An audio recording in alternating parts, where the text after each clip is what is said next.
You are now listening to the number one podcast in Sabah. Anda sedang mendengar Kinabalu Podcast. I was going to rip his heart out. I'm the best ever. I'm the most brutal and vicious and most ruthless champion there's ever been. There's no one to stop me. Praise be to Allah. Coming to you live from Sabah. This is Kinabalu Podcast. Podcast ini dibawakan khas kepada anda oleh Almari Co. Yeah, anda boleh dapatkan baju-baju pakaian-pakaian yang terbaik, yang stylo di Almari Co kan, di talian 0168468093 dan bolehlah join di grup diorang untuk dapatkan info yang terkini. Betul kan? Baju. Ya, betul lah baju lah. Yes, baju for yes. Now let's pangkis. Hoi. 3 lelaki, 2 bapa, 1 bujang. Podcast pertama paling di tiada kurang. Di sama nombor 1 yang lain boleh pulang. Info terkini tajuk best paling mana. Si kada botak janggut lebat tiada lawan. Kenny ketawa boleh sampai pecah syawak. Si Faizal pula bagi punchline lipat awak. Kami training, kami ranking, jom jadi kawan. Dari yang dekat mari sini jangan jauh. Boleh kasih up, kasih gempa baru jago. Jokes kami cool, lawak masuk pool. Kadang kami carut sama macam 3 Abdul. Come on everybody, let's move to the beat. Crack the volume up, dengar podcast tidak stupid. Jangan jauh, mari kami bau. Ciao, bella ciao, ciao, bella ciao. Yo, what up people? Saya Ricardo. Dan saya Kenny. Kami dari Kinabalu Podcast, the number one podcast in Sabah. And of course, I want to tell you guys, kita adalah recording ni actually akan keluar sebenarnya 31st of December. Yes. Dan besok adalah tahun baru lah kira ya. Yeah. Kira-kira besok adalah 2024 lah by say kan Ken. Yeah, I'm getting into that mindset. Yes. Tomorrow is New Year. So Happy New Year. Awal. I don't know whether well it's usually kita punya podcast akan keluar sebelah pagi lah. 6 AM dia akan keluar dah. So people still planning lah ni for the new year, for to end the 2022, to end the pandemic lah. Yeah. This is like endemic lah kan. because orang masih lagi stuck with the 2020 yang full of 2 years of tragic time passing without any usefulness. I think ada juga lah. Yeah. Sebab bank bagi moratorium. Okay. And I became fat. That's a good thing. But I want to talk to you specifically about the weather. I'm gonna go to the nature. I segue to the nature. But talking about the weather, it's very unpredictable nowadays kan Ken? Yes, very. Ya, sebab dia kadang-kadang kalau dulu macam musim tengkujuh tu happen, masa tengkujuh meaning to say bulan 7 lah dia berlaku. And it is actually true. Bila kita kecil-kecil asal bulan 7 is kan? Hujan apa? La Nina, El Nino. Ala karamba, ayah karamba. What? Ay karamba. Itu happen every day. In the toilet. It would do. So it's actually getting colder kan, as the report says, and it's weird. Yeah, it's kind of weird. It's hard to get used to that weather. I think this is the global warming as well. Kind of maybe. But I didn't feel warm at all. Yes, I felt warm in the morning. Yeah. The sun is too hot. Yeah. And then I think around 11 sudah start mendung. Lepas tu dia towards mendung pun panas ya. Mendung macam it's like macam stuffy. Stuffy kan? Stuffy punya mendung lah. Very humid heat. So meaning to say, kalau ini berlaku, dia akan banyak banjir sekarang. Banjir pun out of nowhere man. KL yang tiba-tiba banjir after yang 40-50 years begitu, 100 tahun tak pernah banjir, yang banjir. And then banyak places in KK also di Nanam there and Penampang tiba-tiba tanah runtuh and everything. Siapa yang kita mau salahkan ni? Tidak boleh salahkan. Kita tidak boleh salahkan Tuhan kan. Because Tuhan itu pencipta segalanya. Oh yes. Ya, termasuklah nature. Ya, alam sekitar kita. Ya, betul. You walk man. I'm an activist now. I feel like one. Yeah, we are. Save the environment. Yeah, so we need to say by having, by berlakunya benda-benda sebegitu, bermaksud ada binatang-binatang juga akan mungkin melalui satu kepupusan juga. Yes. Probably tidaklah secepat mana, tapi berlaku. Dan juga habitat itu mungkin tidak berubah secara drastik, tapi penempatan diorang tu ataupun habitat diorang over time kan. Over time will change. Macam juga dinosaur last time kan. Macam juga belalang, diorang bilang masa dinosaur sudah ada. Betul kah? I don't know. Maybe it's as big as a house. I don't know, man. It is- I wasn't there when it happened. No. Okay. Dia tidaklah sebesar rumah because dong jumpa di batu, Ada batu. Oh, the fossils. Ada fosil di batu dia jumpa sama juga saiz dia. Kau ni. Cuma dia ada venom. Yeah. Kau terlampau tengok Marvel loh. So by the okay, itu panjang kita minta. We got a guest. We got a guest in the house, guys. Wow, man. Well, ladies and gentlemen, we want to present you the founder of 1Stop Borneo. Yes. 1Stop Borneo is a what kind? It's a conservation, Wildlife conservation. and also they educate people about wildlife and all that. Yes. Macam saya menjadi presentation.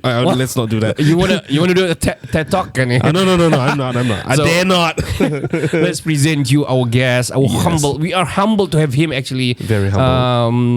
Mr. Shavez. Yo. Good evening, Ricardo and Kenny. Hi, Mr. Chavez. Good evening. What should we? Hi. Yeah. What are you? Well, I just finished a night walk in Tawau, and now I'm just talking to you guys. It's just a wonderful night I had. Yeah. You are in Tawau, huh? Yeah, I'm in Taman Bukit Tawau right now, actually. Wow, because we've been following It's a national park. Yeah. Oh, we've been following your Instagram and update, and we are seeing you everywhere. Everywhere that includes nature and wildlife. Yeah. Yes, from KK too. We were having a hornbill exhibition in KK, our 10th year anniversary at the Jatas Bar, and in Tawau we had a carnival and so on. So we were everywhere. We doing a lot of cool things for Sabah. Awesome, man. All right, Shavez, I want to ask you a very subtle question first. Shavez, where are you from? Well, I'm Bornean guy. I'm from Borneo, bro. Okay. So I was born and raised on this island. I was raised in Brunei, and I'm based. I live in KK and I live in Tawau. Okay, so I'm like 15 days in Tawau, 10 days in KK, 5 days. I'm all over the place from Tulupe to Kuching, name it. Oh, I see. He's all over the place. He's man. the adventurer. Yeah. He's the what is that? Right. He's a treasure hunter. Wow. So, are you a beastmaster? Sorry. Borneo hunter. Okay. Oh, Borneo headhunter. Wow. Well, I do believe that the nature of your work are taking a lot of pictures as well. Yes. Pictures are very important. Pictures speak 1,000 words, and we live in a world of social media and media. We have to get into all this photography work and use videos and photos to educate Sabahans and Bornean people. So yeah, I believe in photography a lot. All right. So okay, now another subtle question. So see, you are from Borneo. You're born and raised, bred here in Borneo. Born and bred. Yeah. So how on earth that exactly you became someone that really enthusiast in the wildlife industry? Ooh. Yeah, very, very good question. Thanks, Yap. So basically, when I was growing up, right, I was surrounded by amazing animals just behind, belakang my rumah. I saw this mamarang, I saw ular sawah, I saw leopard cat, and all these amazing animals just, behind my own house in Sabah and in Brunei. But then I saw my own neighbors keeping burung hantu as pet or makan telur penyu. Even I have eaten telur penyu. Let's be frank here, right? Yeah. So on. So I was raised up with these things, and I was like, wow, like this, huh? Then I asked my own friends about animals and realized most of my own friends and then in people in Borneo, they know more about animals in Africa and Europe than they don't even know what in heaven's sakes is behind their own backyard. So I don't blame, and I don't blame my friends or my family who eat the telur penyu or kill the biawak because it eats the chicken or whatever. So this made me very sad and upset, right? And then I started to educate myself, became a research assistant. I started going to schools, okay, Kenny and Ricardo. And every time I went and gave a workshop in a school, you will not believe this. 1 week later or a few days later, the parents or the teacher will call me and say, "Hi, ni Shavez ka? Last week you guys came to our school and then kami mau serahkan tenggiling, kami mau serahkan ular sawah." Because, now we know we shouldn't keep this or eat them or whatever. I'm like, wow, okay. one school, one rescue, right? So I saw results. So I saw results happening in front of my eyes. So I have given 207 workshops now. I have helped rescue over 200 animals. I planted so many trees. You know, when you plant trees, right, you can see actually after a few years, the whole area being reforested. So basically, to answer your question in short, Ricardo and Kenny, is that it's the results. It's the results got me into it, and also the fact that I was sad and frustrated that my own friends and family were doing this, and they were a representation of the whole society, basically. So that's what got me into this. Wow. I see. So I see that you mentioned somewhere along your speech just now that you've taken up some study, went and educate yourself on wildlife and the environment. Did you actually go and take up like a degree in wildlife or something along the line? Or something similar? Question. This is the best part. No, I'll answer you. No, I did not. I did not study wildlife biology, awesome. and I'm glad I did not do it. To tell you the truth, you don't need to be a biologist or study biology to love animals or protect them. No. You don't have to do that. I went to educate myself. Not at all. I became a research assistant. I just read myself articles. I volunteer for groups. And you know what? Most of my biology friends are, no offense to my biology friends. They'll be pissed. Just kidding. They will be after this, but when they studying biology, they would go out once a semester to the field. Because I was studying by myself, self-taught whenever I want, and I was passionate, I was in the field all the time. And now, our NGO or our travel company, most of our clientele is biologists. So basically, we show the biologists what's in the jungle, So, wow. So you guys are the ones that showed them, actually. So you see, funny thing is, I have a friend who's in the line Sabah Forestry So she my ex-classmate, she's a assistant researcher studying about fungus and all that. So basically what you said is true. They go into the forest like once in a while, but most of the time they stayed in the office and in the lab and just read journals and then just give talks. I'm like, so are you guys going to the forest anytime soon? Are you staying there for a few months or not? No, we're reading journals. They even hated it going to the forest. By the way, they hate leeches, and mosquitoes and stuff. Lintah bikin takut dia. I hate pacat. Sorry. So by saying so, because my sister actually conservation biologist. My sister actually she worked in Danum Valley for I think more than 10 years in Danum Valley. I didn't know. Wow. Yeah, my sister here. So, tapi dia sudah berhenti lah. She stopped already lah. So I did pernah pergi sana a few times di Danum Valley. Yeah, Danum Valley itself. Punya show kamu and I was told yang macam ada binatang di dalam in Danum Valley actually tiada di outside Danum Valley. Wow. So is it true by habitat yang bro, I want to ask you is it true like some certain species are not cannot live outside their habitat? Yeah. Well, it really depends. I mean, do you remember what your sister was studying, or did she say anything? No, I just know that. Okay. Yeah. Okay, no worries. I'll give you a general answer. Usually in many places, there are many animals which are hyper-endemic. Contohlah, begonia. So maybe the begonia found in Danum Valley is only found in Danum Valley and not in Tawau or Tabin or Sarawak. Okay, so it is possible certain species of plants or maybe certain species of insects are only found in certain areas. So it is possible. 100% possible. Why is that again? Because of the humidity or the... It could be for many reasons. It could be just some animals are mountain species, some species are only found in the lowland. So, for example, some of the birds are only found in Kinabalu Park and not found in Kota Kinabalu, for example. So it could be because of many reasons. That's how nature works. Very, very interesting. I believe I can only find Kenny in Kota Mardu and Beaufort. Yes, I'm the living, modern living orangutan. The rarest. You are the rarest one. Well, I want to talk again back about what you do. your line of work lah. When did you started going into the line right now? Is it like after your SPM you go straight, or how is it Yeah, it was after A levels actually. We started the One Stop Borneo Wildlife Group started in 2012 September 9, and we started we started in Brunei for the first few years before fully moving to Sabah in 2016. And now we just focus in, what do we actually do, One Stop Borneo Wildlife? We actually practice the 4 E's: enforcement, education, economy, and enrichment of ecosystem. So enforcement maksudnya we actually train memburu haram menjadi memburu halal. Don't shoot with a gun, shoot with a camera. That is actually a very interesting enforcement program.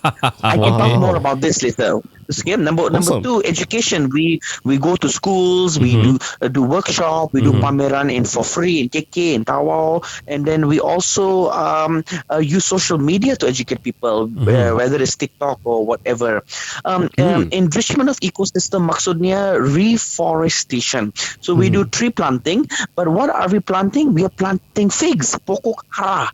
Okay, these are not the edible figs, but wildlife favorite food. You ask all the hunting friends you have, or family, whatever, you ask them, if there's a fig tree fruiting, there'll be a lot of animals on it. So why plant anything? We try to plant figs as much as possible, which help wildlife. And lastly, economy. Again, no offense to my friends in the field, but they will maybe agree with me, but maybe not with my harsh statement. But most NGOs and scientists are like us and my team members, we're all, professional beggars asking for money here and there, Most NGOs around the world always minta duit here and there, for to run their program. Like certain groups. So why not we do wildlife tourism or business to sustain our activities? So my organization registered a company to sustain our program. So basically that is One Stop Borneo Wildlife. We work on elephants and palm oil plantation in Tawau. We work on burung Murai Batu and so on. So this is what we do. Okay. So I'm about to ask you actually on the matter, how exactly you gain money, because this involve monies and gaining awareness campaign and stuff. You actually seriously need a lot of money because to tell everyone to do all this banner printing, everything. You're right. True. Some say they have to go to influencer, paying influencer and stuff. And then a lot of things are involving to state your awareness to the public. And when you talk about just now, the shooting from the haram to halal one, I kind of like I want to ask you because this happened. This still happening, I think, in Sabah. Still happening, For sure happening in Sabah and Sarawak. People don't want to talk about it, but I'll tell you about it. True that. What is the act? What is the act? Apa aktanya? Basically, a lot of local people in Kampong, in Sarawak, in Sabah, in Kalimantan, even in Brunei, they go to jungle to hunt animals. In the past, it was mostly for personal consumption. So I don't have an issue with that. But nowadays, it's for commercial reasons. Last time they used traditional method to catch one babi. Now they catch 10 babi with one gun. Now that is not sustainable. So this is exactly what's happening. So when I meet all these memburu, I ask them, why are you hunting? They all say for economic reasons. You see, 99% of the hunters I know, whether they're from Kota Belud or Kota Merudu or Sepuluh or whatever, they're all very good people. They're nice people. Look, Kenny and Ricardo, they also want their children to go to a nice school, have a nice watch or nice hat, which you guys have. They want to do that. So if you can give them a huge income source, they will change. And we have 2 ex-hunters in our own team.